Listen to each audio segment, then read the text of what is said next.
must implement long overdue reforms and restore the citizenry belief in government. Now, Tinubu said the assignment before the ministers begin immediately and that they must meet the expectations of Nigeria. I will hold you to that standard we all promise Nigerians. Your assignment begins immediately. He continues, and I quote, "As your country honors you today by this call to service, you must each work to make yourself worthy in the eyes of God and all our neighbors. What the right hands in government can show. I wish you success in this new assignment. Get the vehicle." Now, on August 16, President Tinubu assigned portfolios to the ministerial nominees. Over the weekend, the successful minister designates had their documentations at where Vice President Kashim Shettima, Senate President Godswill Akpabio, speaking to the House, Speaker of the House of Representatives, Tajuddin Abbas, Senator George Akume, Chairman of the Nigerian Governors Forum, and Kwara State Governor Abdulrahman and Minister of Justice, Lateef Fagbemi, Minister of State for Labor and Employment, Nkiruka Onyeji-Ocha, Minister of State Gas in the Ministry of Petroleum Resources, Ekwerigbo Ekpo, Minister of Women Affairs and Social Welfare, Ali Pate, Minister of Foreign Affairs, Yusuf Tugar, Minister of State Oil, Ministry of Petroleum Resources, Heineken Lokbobiri, Minister of Water Resources and Sanitation, Joseph Utsev, and Minister of Agriculture and Food, respectively. Shortly after the swearing in, a host of ministers reported at their ministries and resumed duties, making statements on the areas they will begin their responsibilities and ask.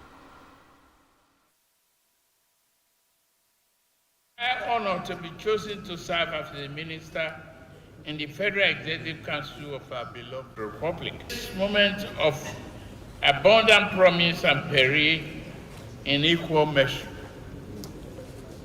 All of you wish yourself. It is me who know you.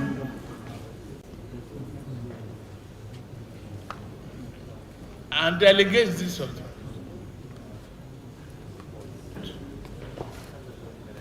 Of delivery and accountability and transparency. Your assignment began immediately. As your country, make yourselves worthy in the eyes of God and all our nation's people. Your highest obligation is to restore public faith in government so that our people can once again believe that they right and believe in you, that government can be a positive force for transformation and effect with colony, region, or ethnic nationality. You are a minister of Federal Republic of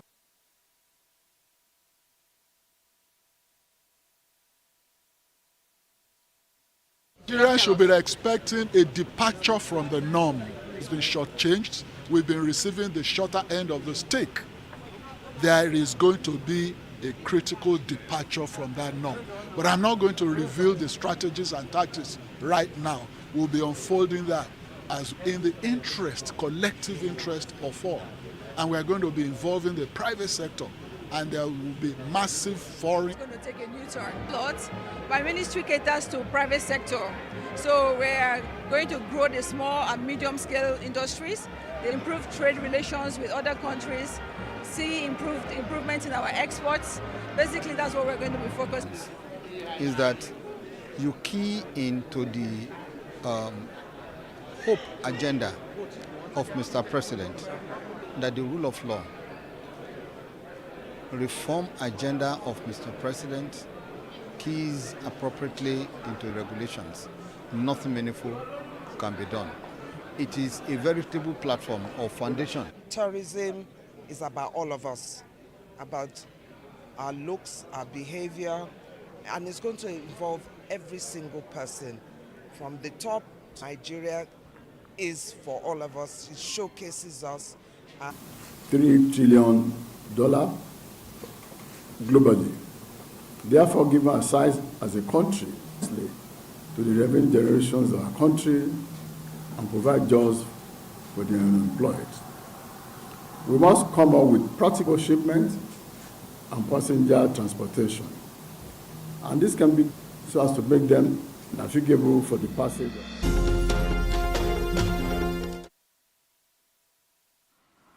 All right, those were some promises made. There's a lot of dream, there's a lot of expectations, and we hope that the administration gives them enough tools and enough wherewithal when they assumed office. But away from that, let's quickly talk a little bit of politics. And I'm going to read alleged coalition with Kwankwaso Atiku. Now, the presidential candidate of the Labour Party in 2023 elections, Peter Obi, on Monday, seen Progressives Congress APC assuring supporters of his commitment to the party and speaking at a mega rally in Edo State ahead of the local government election. Labour Party will continue to grow. He speaks, and I quote him, "We will continue to go stronger and better. Half on consumption to production," Obi said to loud cheers from the crowd. Now, recall that the report had emerged on Monday that the election in the event the judgment is delivered in favor of the ruling party. The report claimed that the three lead, the former Anambra State governor, charged the contestants under the Labour Party in Edo local government. Political leaders had been going on for a while. It was gathered that it started with the one between Atiku, the presidential candidate of the People's Party, and Kwankwaso, who was presidential candidate of the New Nigerian People's Party at the last presidential election. Now, it was also reported that after the first leg of the meetings was adjudged successful, another one between two elements in PDP started to take shape after the other two stakeholders agreed to bring him in. Three leaders have decided to wait and watch the outcome of the election petitions in court, which will determine the second leg of the decisions should the court verdict go south. Now, sources privy to some of the discussions hinted that the leaders were hopeful that the president together ahead to fight 28th day, that is Atiku, Obi, Kwankwaso, merged or not, they will still remain below the ladder. Going into our major discussion today, we'll be treating very comprehensively women in politics, in growing concern to many Nigerian women. However, concerted efforts at the 4th World Conference on Women in Beijing, which advocated 30% affirmation instead and sought for a more inclusive representation of women with at least 35% of both elective, political, and appointive public services position, respectively. The underrepresentation of women in much of which were obvious from pre-colonial era till date. However, the introduction of democratic governments has witnessed once again an increase remained around 7 to 8% in elective and appointive positions, which is far below the global average of 22. Now, Nigeria being the lowest. Nigeria, as a member of the United Nations, signed and ratified the various relevant international instruments, treaties, and conventions needed to eliminate gender discrimination, ensure equality and human dignity to all men and women. Now, record has it that no woman has ever become a president or a vice president. The only Free State's governor for 6 months, following the impeachment of her boss, Governor Peter Obi, on November 2nd, 2006. Ever since then, the closest a woman has come in governance is deputy governor, as we have the first female deputy governor of Rivers State, South Nigeria, Her Excellency Dr. Mrs. Ikpalibo Banigo. It is important. Now, a few years ago, the National Center for Women Development embarked on the collection of a national data on involvement and participation of women in politics in Nigeria, 1999 to 2015. Now, one of the objectives of the data collection was to provide planning and programming involving women in decision-making, increase the support of key stakeholders on measures to increase representation of women in decision-making, and further improve awareness in Nigeria. Now, hear this. Recently appointed ministers continue to exhibit a Nigerian culture of women underrepresentation, as only about 6 to 7 women, 15%, that is more than 20 percentage points short of his promised action plan to allow at least 35% participation of women in government. There were also promises of inclusion of women in cabinet and to reserve a minimum number of senior positions for women. However, President Tinubu may still have an opportunity to address this imbalance, however he deems fit, to address it. Now, unachieved 35% affirmation action, women representation, which is the affirmative actions, as stipulated in the National Gender Policy 2036 women out of 42 appointees. Although what seemed like a slight improvement in his second term when he nominated 7 female ministers out of a list of 43, which is about 16%. Now, President Goodluck Jonathan has also failed to achieve the specified percentage of the total. This is regardless of the fact that the National Gender Policy NGP has formulated a 35% affirmative action in Nigeria since 2006. The NGP is recognized but is not practiced as the structure and processes to use our government in August of 2020, seeking the implementation of 35% affirmative action in appointments of women into public office. In 2003, of former President Olusegun Obasanjo, who appointed only 3 women out of 28 ministers.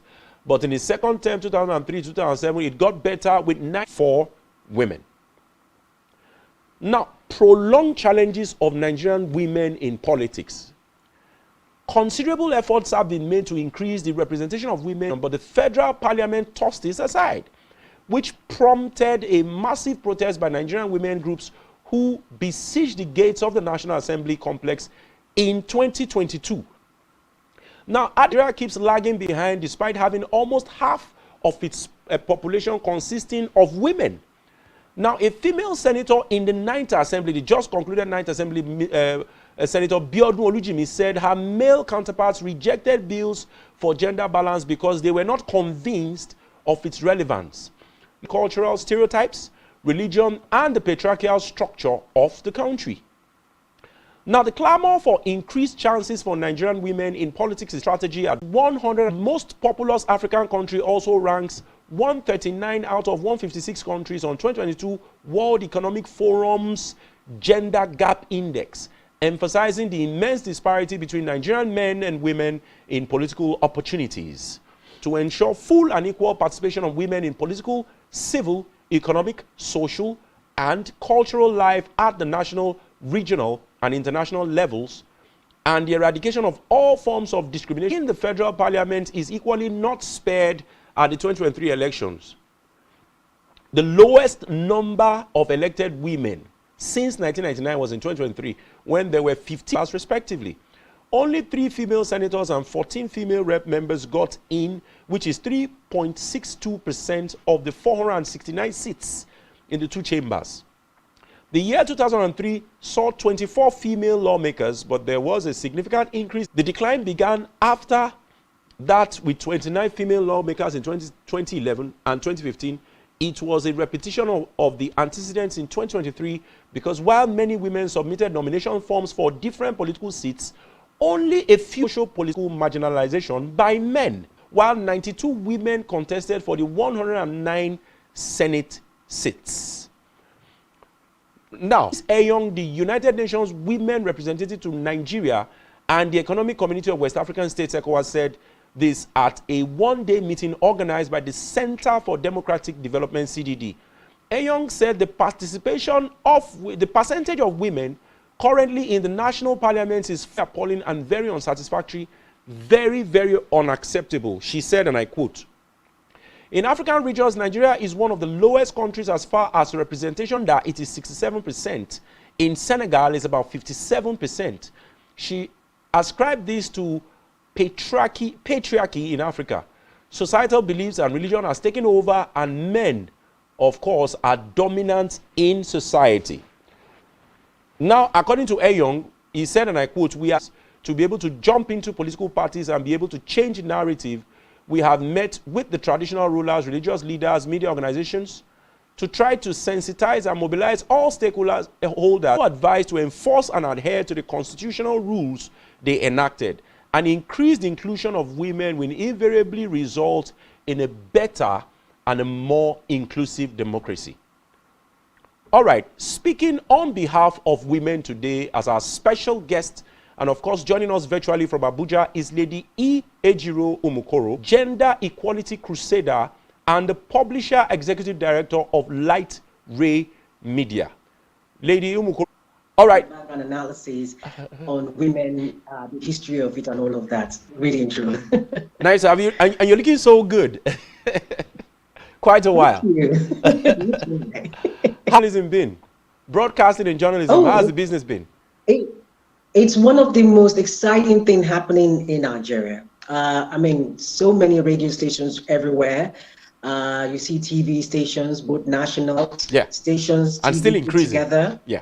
And it's the increase is on the high. Yeah. And the good thing about the dynamism in this subsector, as well as this particular ecosystem, is that we're now beginning to see even more women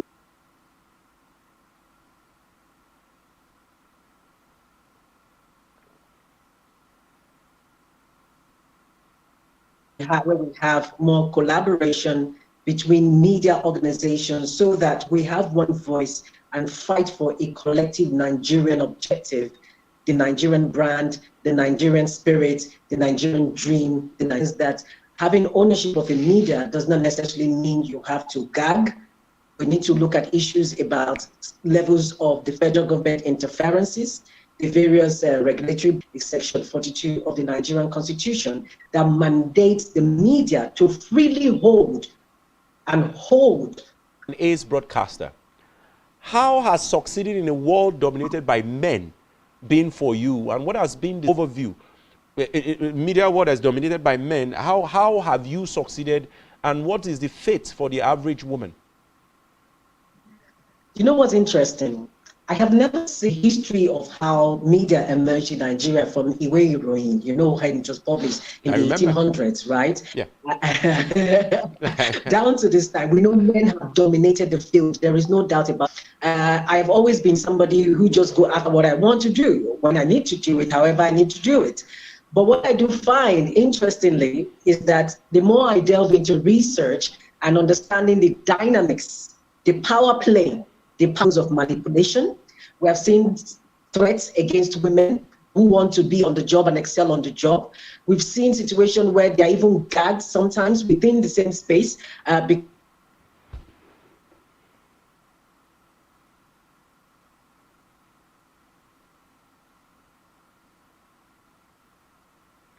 All right, we may be seen. And so you now see a situation where people do not separate their culture, tradition, religion, their sexual gender-based violence, harassment, embarrassment, sometimes happening within the space. We are beginning to see that women are owning their voices and beginning to challenge some of these oppressive behaviors amongst men in this manner when they exhibit such a trait. But the good thing is that now Nigerian media is beginning to have a conscious awareness in an intentional manner to see to it that the voices of women as owners of businesses, of media organizations, and various CSOs in this aspect, where we do in-depth research into, for example, one, how do we tell the stories of women? Sometimes you need somebody who knows what it feels like to tell a story, to tell it. True. A man will never be able to tell the story of a woman, for example, who is having a menstrual cycle or having childbirth, or how to raise children, sometimes in certain fields, especially in the early days of suckling, mothering, and nurturing, and all of that. You can't write that story. So who will do a better job? You give it to the person who can. And it has nothing to do with gender per se. Because I think I'm also trying to, I feel that you just need to go to who has the story.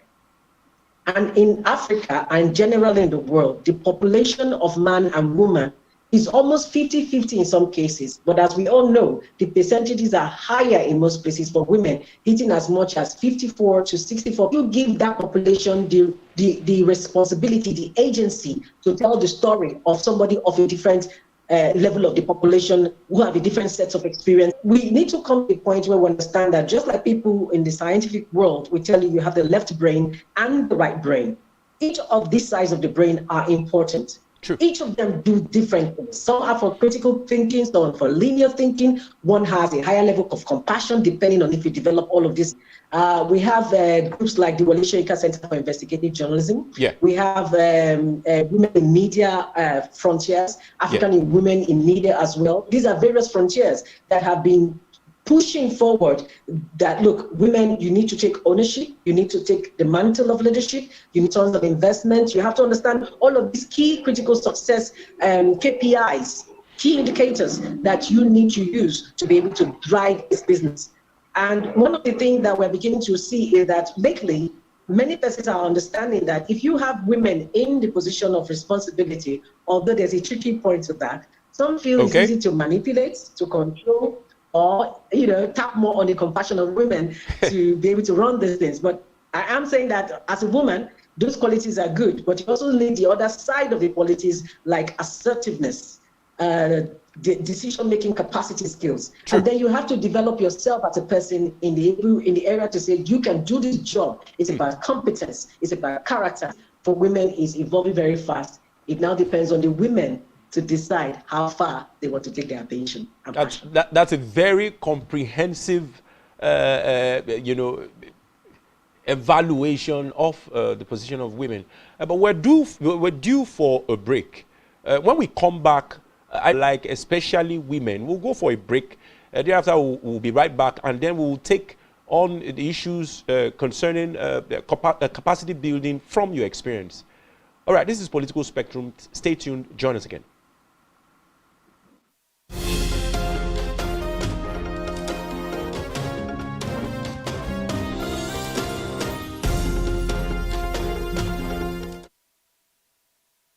Nigerian police, which is the only one allowed by grossly abused. Our governors have to share police powers with the president as stipulated by the constitution. We do not have a federal government police force. We have the Nigerian police force, which shall be administered, organized, and supervised by the Nigerian police force. No, my lord, I want to say something. I want to say something here. Perhaps it might also enlarge the scope of people who should be invited here for examination. My lord, if we cannot find those who literally murdered Abiola, who are those people who could be said to be the beneficiaries of the death of Abiola? Rogers has linked you with some of the killings he did. He never did. He linked you with the attempted murder of... Our cases which are in court, is this an adversary proceeding? It's not, my lord. These cases are in court, my lord. I'm just reminding your lordship. My lord, sorry, my lord, I think I'll be in cross-examination. Legally Speaking, a program that deals with legal issues and questions we face as citizens of this amazing country, Nigeria. Legally Speaking. Join us every Friday from 5 p.m. to 6 p.m. for Legally Speaking. One truth, not unity.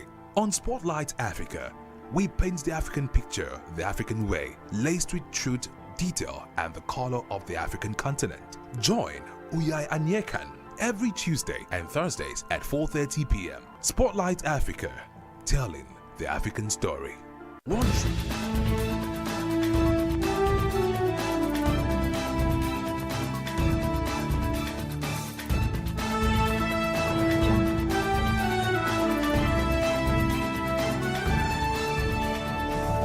Spectrum TV, broadening your horizon. Determines how well people, relationships, organizations thrive and how long they stick together. Join Uyai Anyekan on Connect every Wednesday from 6 p.m. to 6:30 p.m. and on Sunday 2:30 to 3 p.m. live in the 21st century. Real people, real faces, real stories. Connect live on Spectrum Television.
All right, many thanks for staying tuned. And if you're just joining in, this is Political Spectrum, and we've been trying to see how we can, have as many information as possible on the challenges women face in politics in Nigeria. And I still have with me virtually Lady E. Ejiro Omokoro, who's an ace broadcaster and a capacity builder, coach and leader. You're welcome back. Sorry for the technical hitch. Can you hear me clearly now? Is it better now? I can hear you clearly now. I hope you can hear me. Right. So as a capacity... Okay. Yeah. This is why we need internet infrastructure, good governance. Exactly. So as a capacity builder of women, how has the process been?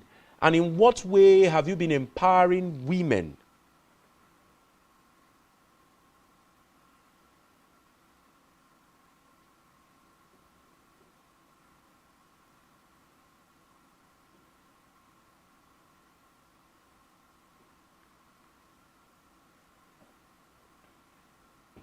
All right, if you're just tuned in, it's Political Spectrum, and we are trying to x-ray women in Nigerian politics. What are the challenges, especially in a patriarchally dominated world, not do?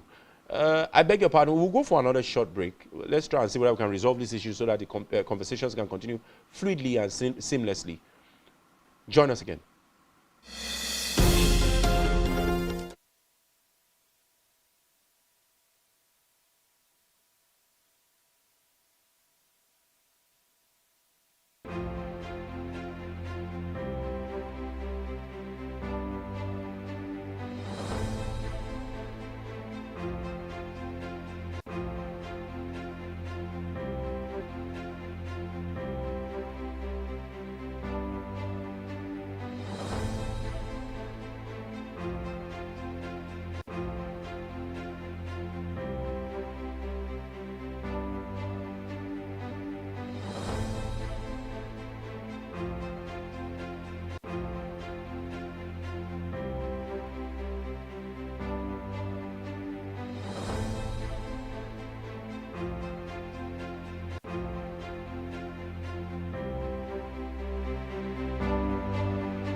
Excited, happy, and confident that Nigeria is going to take a new turn.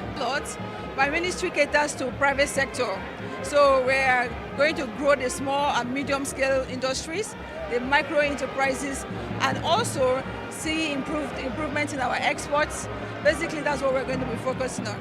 Excited, happy, and confident that Nigeria is going to take a new turn. Enterprises, and also a lot of involvement by what we have to offer, internally, and what our externals are expecting to offer. And it's going to involve every single person from the top to the bottom, and we can all do it. And we'll seek everyone, we're going to start seeking everyone's support in ensuring that Nigeria is for all of us. It showcases us.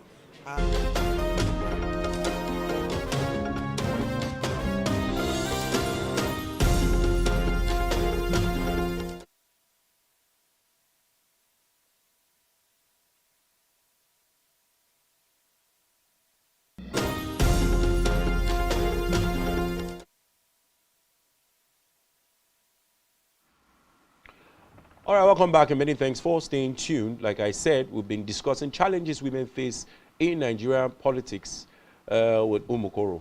Welcome back, and my apologies for all the technical hitches. My last question was, as a capacity builder of women. Yes, that's a very good one. One of the things we do at Light Rain Media is to make sure that the responsibility and certain expectations that should be met not because society has told them so, and not because anybody has informed them so, but based on the realities on ground about masculinity. Everything has to do with how fast can you run, where men dominated the field. Technology and digital currencies, how you do. You begin to understand that you have certain skill sets, or you need to develop them. You also have your own passion. What are they? Identify them. Board. I am good at talking. I am good at motivating. I am good at training. I am good at finances. I know how to manage money. I know how to manage businesses. I'm a good administrator. I'm somebody who knows how to connect with people because I have high levels of emotional intelligence. Whether we like it or not, are now the most vital, heavy currency-driven skill set that people are looking for now in the workplace and in every ecosystem you can think of. It doesn't matter what it is that you do. All of these soft skills, originally thought to be a woman's skill, are now the go-to skills that even men need to develop. That's so correct. when they own it, you are unapologetic about it, and you go for what you want. But you must also realize that you need to have negotiating skills. You need to have skills that are good in terms of financial management. Depending on which space of media you're also in politics, you need to ask yourself which skills are required in politics. For instance, we also do is that, look, women deserve to have the 35% appointment positions to deliver on the job. Yeah. So if that is the case, we begin to sit down with women and say, oh, intelligence, true, political networking, political negotiating skills. All of these things are very important. You need to understand who are the decision makers in this space. Who are the stakeholders? Why do they matter? What string does this one pull? What connection does this one have? What financial war chest must I develop to be able to be relevant in this very highly competitive and highly expensive ecosystem where it's about how much cash you can send? These are the things you have to consider. Then you have to look at yourself. You have a constituency. Women are your constituency. It's a huge constituency, but we're maximizing it. A situation where over the lesser, but because the reality of the modern civilization, we have found ourselves where tech and real thinking is what is required. Your mind is what is needed. What do you have up here? That's the world we are living in now. Spaces. How do you engage market women? How do you engage the wives of royal fathers as they are? How do you engage women in professional mix that are at play that you need to understand? Do you also attend specialized schools on policy, governance, and things like that to enable you develop the required skill set that you need to do that? These are the things we really emphasize on Lightshade Media. And one of the key things we're also trying to do at the National Assembly in Abuja is to see to it that we pass a very important strategic legal framework that would help protect the lives of media personnel. That's whether right. you're a journalist, a broadcaster, a writer in any capacity on the floor of the National Assembly to protect the rights of women as enshrined in the Nigerian Constitution. Yeah. Let us remember that a federal high court on April 16th, thereabout 2022, gave the federal government a mandate to immediately respond to the order to pass and implement the 35% affirmative action. He respects the role of the judiciary, and the judiciary can show us how things should be done. They interpret the law and they tell us, look, this is it. When he had the highest number, as it was, of women in governance in the second term of his tenure. 30%, yes. We want to see that happen. Importantly, I think men should get to a point when they understand that, look, that a woman earns a lot of money should not affect you. In fact, money is evidence of your own. When opportunities are there, I recommend women. And I've also seen one thing that men also do that may need to change, and it's important they do it because whether they like it or not, if they think they're denying their wives or other women opportunities, they're actually denying their own daughters. We've seen where, for example, some governors will tell you they don't want to appoint women in positions of power.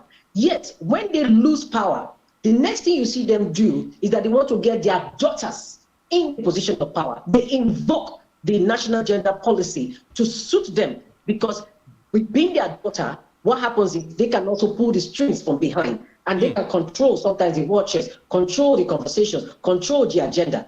Wow. So if you think that now tells you that if you want a level playing field, you as a father must by all means encourage the implementation of the national gender policy of 35% appointments. Action. Yeah. Elected position is a different ballgame altogether, but we're going to get there eventually. Exactly. Because what has happened in the last assembly, you know, I'm an investigative journalist as well. Yeah, I know. One of the women who were in positions of political power or who wanted to come in were threatened unbelievably. Wow. By men. Some of them were told that some women, oh yes, I do, you know, cowered for yes, for the threats of men. Yes, we do. As a matter of fact, if you remember that incident of that happened in one of the northern states in Nigeria, the details just going off my head right now, but she was burnt alive by political thugs. Okay. These are just examples of that one was even a more obvious threat that we have to data. If you Google it online, you will discover the details of that incident. Yes, I think I remember. I am also now speaking. Go on. I am also now speaking from a place of data, of fact, where it was clear that governors threatened women not to contest for these kinds of positions because they want to leave the executive powers, whose terms are over already, to get more relevance and significance in the political space by becoming either senators or House of Reps or whatever it is that their ambitions are, or if you want to become ministers. And whether we like it or not, there's something that Wike has done that he has set as a trailblazer. Okay. I want a situation where if you also compare, right, what has happened in Nigerian politics prior to this time, it was not common to see a governor actually has a vice as a woman. But the 2022-2023 election was a definer. We had so many of them understanding that you see this to say this will topple the other candidates and this will be my level playing field that will give me more people to come and vote for me. The reality on ground is that when people think that you only use something because you think it will immediately benefit you, but not because you value that thing. Exactly. It also reflects in how they would allow such a person to carry out and discharge their duties effectively, professionally, and with great impact. These are the considerations we're talking about. So I would say, like, men should understand that when you empower women, it's like empowering a man. If nominations are going to be given out for spokesperson, minister, governorship in terms of even governor's position as well, support women, because we've seen that you're a man does not equally automatically translate that you make a fantastic governor or a fantastic president. It has to do with the individuals. And I'm happy that 2022-2023 election showed all of that for us, that Nigerians have come to that point gradually and are awakening to that reality that we have to begin to take individuals. They may not belong to a party we want. But if that individual is going to be outstanding or has shown outstanding record and has the capacity to deliver, we're going to go for that individual. And that is where we should get to, so that you give a level playing field, even for women who are outstanding. And we have so many millions of women in Nigeria who are outstanding within the... You've covered quite a vast amount of information, and you seem to be protecting the women very well. Kudos.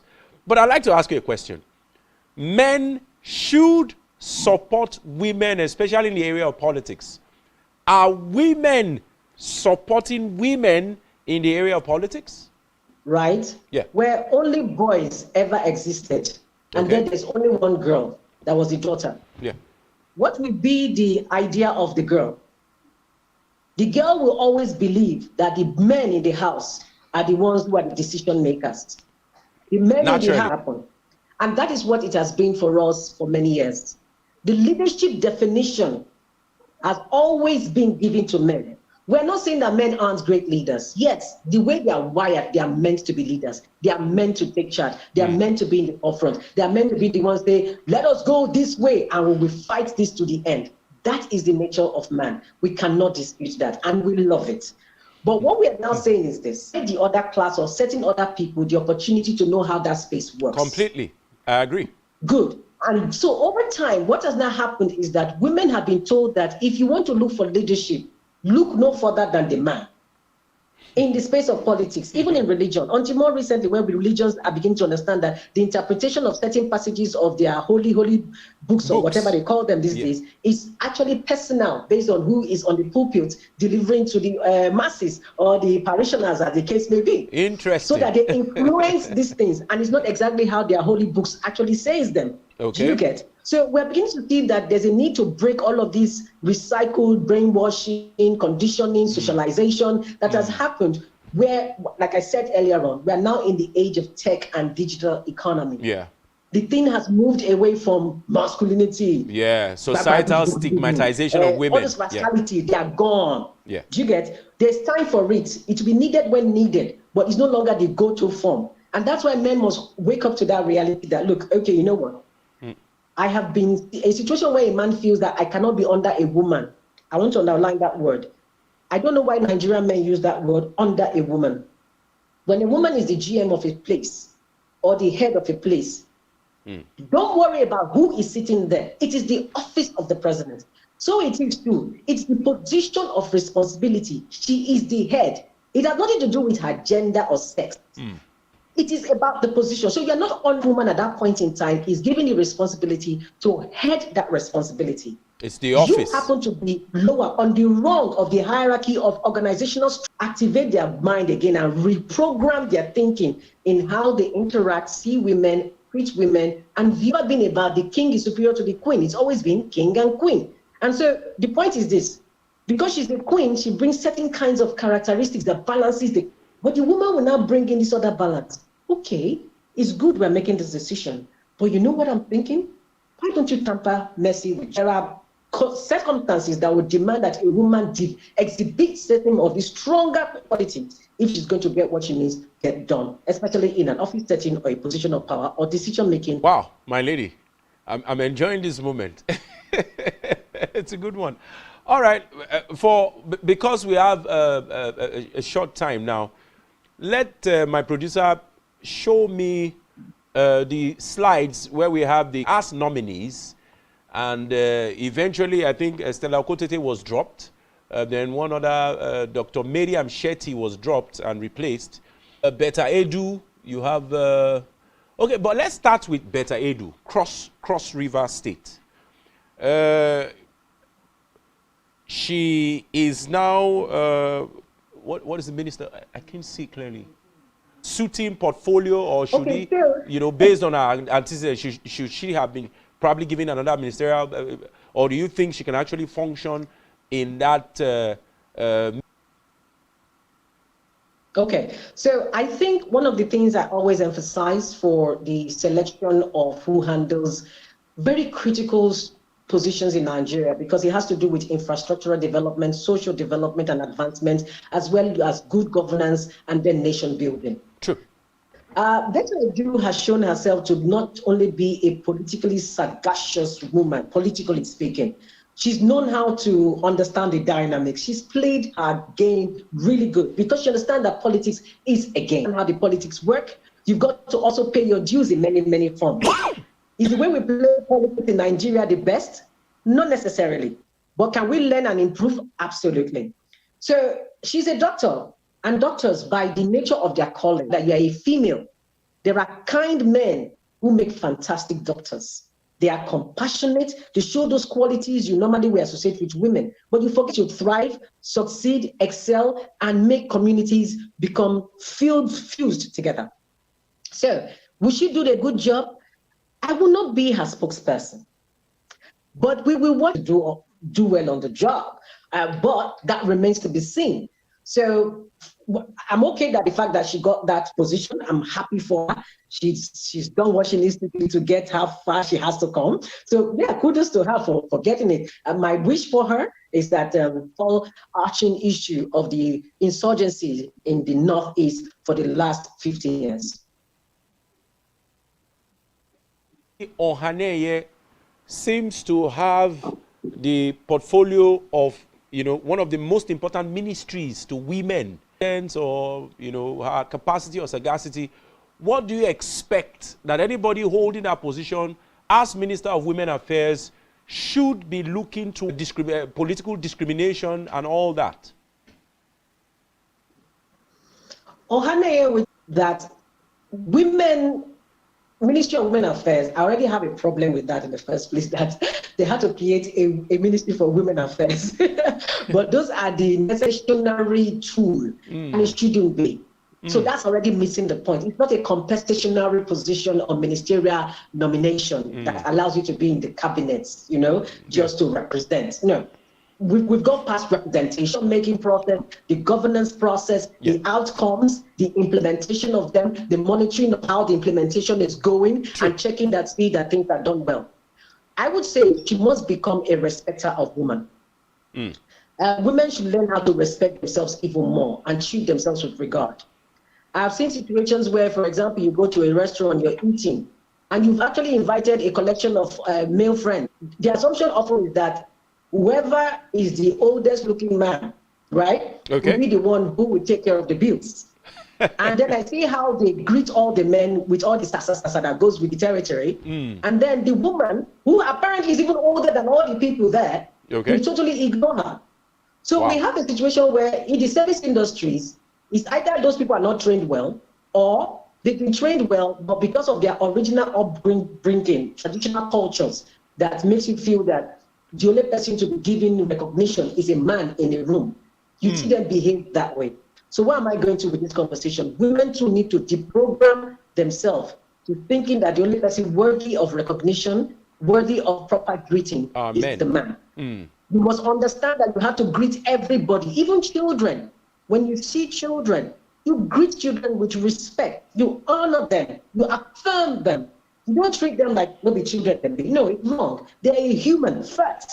They're just small or miniature in size, but they're humans first. So you give them dignity. And all I'm saying is dignity should be given to all.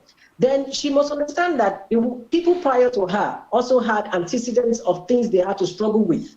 She should go and interact with them. Understand what were the failures in that ministry and what were the highest points in that ministry, and then synergize and integrate what should be the way forward. Then she must understand that she should work with an agenda plan for a 2027. It could be inside her. 4-year plan. Her strategic stakeholder meetings, her strategic involvement in women in market and business and professional, married women, single women, home housewives. It doesn't matter what category they are or what background they are. She needs to understand that you have to lift every single woman within the space. It's not a place for her to try and wield the stick and say, hey, now I'm on top of all of you. It would be a wrong mistake if we go with that kind of approach. So I wish her all the best in her new responsibility. We wish her all the best too. It appears that this administration, though, has a fewer number of women, you know, compared to what it should be. It appears that this administration believes so much in women. If you look at the Ministry of Arts, Culture and Creative Economy, of course, it's a ministry that is supposed to be founded upon, you know, the capacity to be creative. And we have Hannah Sue Musawa as the minister, not a state minister, a substantive minister. So what would you advise her, you know, as per, you know, coordinating that ministry for the next 4 years? That's a very big ministry. I wish I was giving that ministry. Very huge. Seriously. Yes, very huge. Because it's about the creative economy ministry. True. And you know, being a publisher myself, we publish books. We enable, and we have always been on the front burner for the promotion of reading culture in Nigeria. We've always done that. And if you go back to my antecedents, way back as in 2005. Yeah. I developed many creative talents in the Nigerian ecosystem. Music, poetry, you name it. Timi Dakolo, for example, is one of my protege. I discovered Timi Dakolo. I sponsored him to the West African Idol. Wow. That's what got him where he was today. Mark Angel is another of my protege who came through the GE Factor Star Search back then in Port Harcourt. Today, he's phenomenal. He does the Mark Angel comedy, and he also discovered Emanuela. Yeah. One of the producers of Burna Boy, Lyric. Burna Boy's mother, as a matter of fact, we had an opportunity where we met years ago when Burna Boy was pretty young as well. All of these were the platforms I gave to young people in Nigeria because I understand the power of the creative economy. Matter of fact, it was because of how powerful this creative economy is and the impact I made I got to win the British Council International Young Communications Entrepreneur as far back as that time, and I was a young lady achieving so much feat. You are still young. My colleague of the Chocolate City Boys was surprised that I could emerge the winner in that category, represented Nigeria at the Global UK Awards. Yeah. You get? So it's a huge economy if she knows what she's doing. If she understands that, look, literature is a big thing. Education is must. She must be fighting for a higher budget for the budget for education in Nigeria, not like what we've seen in the past. Yeah. She must be driving conversation about literary expansion, literary involvement. She should be driving things like even tourism, for example, in Nigeria. Tourism is a creative space. Yeah. It's a service industry. That is a huge space that is untapped, as unlike how it should be when you compare to other places in the world. True. So art and culture is huge. There is business for it, small businesses, medium scale businesses. All of this needs to thrive. And in this tech age where people sell online, adire, tie and dye, aposhe, all of those fantastic materials that we have, fabrics that can be sold at very rich rates. And we need industries like the textile mill industries all over Nigeria. The ones that are dead should be revived. The one in Delta State is already gone, for example. So she should be thinking of a bigger framework where she wants to drive, for example, like an agenda, the textile mill industries in Nigeria, the reviving of them or the creation of new sets. And then think of international foreign direct investment that will allow the coalition of this so that, there'll be more success and driving of the economy. Please end it with you wish them all the best. And point of correction, my lady, you are still young. But that's on the line. I've never contested it. Young forever. You said you won awards when you were young. You're still young, my lady. Anyway, as we wrap up, because time is never our friend, it's been a robust conversation, and I like your perspectives, at each of the questions. As we wrap up now, you are I don't know, a proxy consultant or advisor to the president of the federation. What will you be advising? What's your own general opinion on the performance of the Tinubu administration so far? And what advice will you be giving to him, as the administration continues? We're looking at almost 100 days in office now. I think today is about 80-something days or thereabout. So what will you be advising? One, the national unity of Nigeria is very important. His body language, his decision-making will be centered on the unity and the bringing together of diverse religious, political groups, and all kinds of other groups together. Two, I feel to some extent that he should be able to know who he has appointed as his closest cabinet members in terms of the kitchen voice. Let me put it that way. I get it clearly. If he does not understand where they are simply catcalling to him or just presenting very well couched detailed information to him, but will not tell him the truth. I hope he knows them to that level. Because what has happened over time that we've seen in Nigeria is that when they are not inside government, they know the issues of the people. But the moment they get into the Aso Rock, it's like they become so cushioned. A lot of them forget. There, I agree. they become disconnected from the reality on ground. He cannot allow a situation where he is not aware of situations happening in the country to become his own go-to way of dealing with issues. We've seen the back and forth between the subsidy remover and not subsidy remover, palliative and not palliatives. Yeah. He should be thinking of grabbing this moment in time where the Francophone African countries are beginning to drop every vestiges of external powers by the so-called Europeans who think it's their best right to own African resources and African manpower. This is the time, being the chairman of the AU, he wants to drive an African Nigerian agenda. And that with Africa, we have everything any nation outside of the African continent wants. They come to steal our resources. There are enough evidence to that effect happening before us. We need to cut all of these gaps. We need to expand our borders in a manner that we want businesses and trades and investment to thrive. We want the Nigerian naira.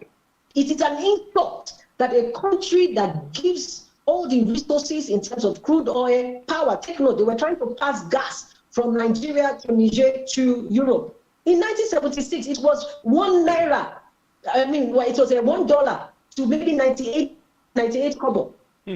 So why are we allowing this to happen? These guys have sat down and decided that they will determine who they put where. Meanwhile, all of these things were created just after the 1945 Second World War. They were created to address a European problem, a European issue. And then we got co-opted into this space. Okay, if it's another option we should explore at this point in time that things have collapsed in terms of the international trade and foreign policies. Okay, what are the terms of conversation there? Only South Africa is in that nation, a collection of the BRICS coalition. That's right.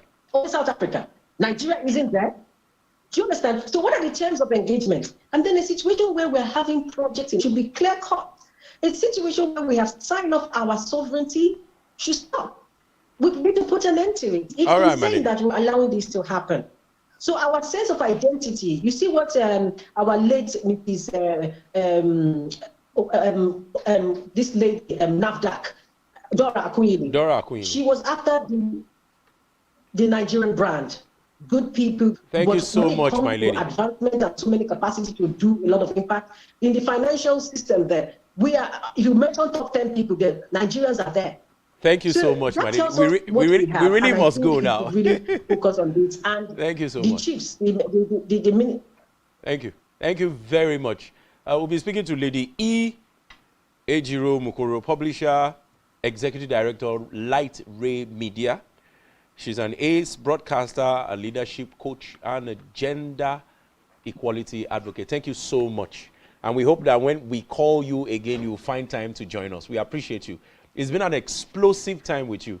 Thank you so much. Thank you. Thank you for having me. All right, thank you. All right, that's as much as we can take on the show. Remember to keep yourself safe. Get to us on all our social media platforms. Follow me on X at Austin Honor. Remember, Austin Honor is one word. We'll see you tomorrow, where we'll bring you another exciting edition. It's bye for now, and have a great day. See you tomorrow.